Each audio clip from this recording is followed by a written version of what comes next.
അയഞ്ഞും മുറുകിയും സർക്കാർ ഗവർണർ പോര് തുടരുകയാണ്. സർക്കാർ എന്തു ചെയ്താലും അതിനെയൊക്കെ നിരസിക്കുക, ഇതാണ് ഗവർണറുടെ ഒരു ലൈൻ. സംഘി ഗവർണർ ആ നയം കേരളത്തിലങ്ങ് നടത്താനുള്ള തത്രപ്പാടിലാണ്. ഭരണകാര്യത്തിലായാലും അത് സർവകലാശാലയുടെ കാര്യത്തിലായാലും പ്രത്യേകിച്ച് മാറ്റമൊന്നും വരുന്നില്ല. സർക്കാരിനെതിരെ ഇല്ലാത്ത പല കാര്യങ്ങളും ആരോപിക്കുക ഗവർണറുടെ പതിവായി മാറുകയാണ്. ഒരു സമയത്ത് ഉദ്യോഗസ്ഥരെ രാജ്ഭവനിൽ നിന്നും വിലക്കിയിരുന്നു. ഈ നടപടി വിവാദമായപ്പോൾ മയപ്പെടുത്തിയെങ്കിലും നിരന്തരം വിശദീകരണം ആവശ്യപ്പെട്ട് കത്തയച്ച് സർക്കാരിനെ പ്രതിരോധത്തിലാക്കിയിരുന്നു. ഇപ്പോൾ ഇതാ കേരള കാർഷിക സർവകലാശാല ഭരണസമിതി ഗവർണറുടെ നോമിനികളുടെ നാമനിർദ്ദേശ പത്രിക സ്വീകരിച്ചത് ചട്ടം ലംഘിച്ചാണ്. RSSന്റെ സമ്മർദ്ദത്തിന് വഴങ്ങി വരണാധികാരി ഗവർണറുടെ നോമിനികളുടെ തെറ്റായ നാമനിർദ്ദേശ പത്രിക സ്വീകരിച്ചു. സൂക്ഷ്മ പരിശോധന വേളയിൽ ഇടതുപക്ഷ സ്ഥാനാർത്ഥികൾ പത്രികയിലെ അപാകത ചൂണ്ടിക്കാട്ടിയിരുന്നു. പത്രിക തള്ളാനും ആവശ്യപ്പെട്ടിട്ടും വരണാധികാരി പത്രിക സ്വീകരിക്കുകയായിരുന്നു. ജനറൽ കൗൺസിലിലേക്ക് സർക്കാർ നിർദ്ദേശിച്ചവരെ തള്ളിക്കളഞ്ഞ് ഗവർണർ തിരികെ കയറ്റിയവരെ ഭരണസമിതിയിലേക്ക് ഉൾപ്പെടുത്താനാണ് പുതിയ നീക്കം.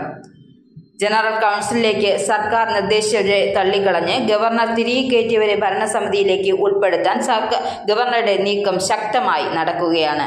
കാർഷിക സർവകലാശാല ഭരണസമിതി തെരഞ്ഞെടുപ്പിൽ അനൗദ്യോഗിക അംഗങ്ങളുടെ വിഭാഗത്തിലേക്ക് 3 പേരെയാണ് തിരഞ്ഞെടുക്കേണ്ടത്. അതിനാൽ ഒരു അംഗത്തിന് 3 പേരെ നിർദ്ദേശിക്കുവാനോ പിന്തുണയ്ക്കുവാനോ കഴിയൂ. അതേ അംഗത്തിന് വീണ്ടും സ്ഥാനാർത്ഥിയാകാൻ കഴിയില്ല. ഇത് ലംഘിച്ചാണ് ഗവർണറുടെ നോമിനികളുടെ നാമനിർദ്ദേശ പത്രിക വരണാധികാരി സ്വീകരിച്ചത്. കാസർകോട്ട് CPCRIയിലെ ശാസ്ത്രജ്ഞനായ ഡോക്ടർ അൽക ഗുപ്ത സ്ഥാനാർത്ഥിയായി പത്രിക നൽകിയതിനൊപ്പം മറ്റു 2 പേരെ നിർദ്ദേശിക്കുകയും ഒരാളെ പിന്തുണയ്ക്കുകയും ചെയ്തു. ചട്ടപ്രകാരം, അതായത് നിലനിൽക്കുന്ന നിയമം അനുസരിച്ച് അൽക്കയുടെ പത്രികയും പിന്തുണയ്ക്കുകയും നാമനിർദ്ദേശം ചെയ്യുകയും ചെയ്തവരുടെ പത്രികകൾ അംഗീകരിക്കാൻ പാടില്ല.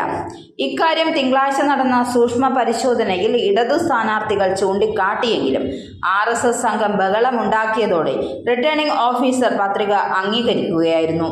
ജനറൽ കൗൺസിൽ അംഗങ്ങളും ഇടതുപക്ഷ സ്ഥാനാർത്ഥികളുമായ MLAമാർ ഉൾപ്പെടെയുള്ളവർ റിട്ടേണിംഗ് ഓഫീസർക്കും വൈസ് ചാൻസലർക്കും പരാതി നൽകി. അധ്യാപക മണ്ഡലം, പട്ടികജാതി, വനിത എന്നിങ്ങനെ 3 മണ്ഡലങ്ങളിലേക്ക് തിരഞ്ഞെടുപ്പ് പ്രഖ്യാപിച്ചിട്ടുണ്ട്. തിരുവനന്തപുരത്ത് ജനുവരി 4-നാണ് തിരഞ്ഞെടുപ്പ് നടക്കുക.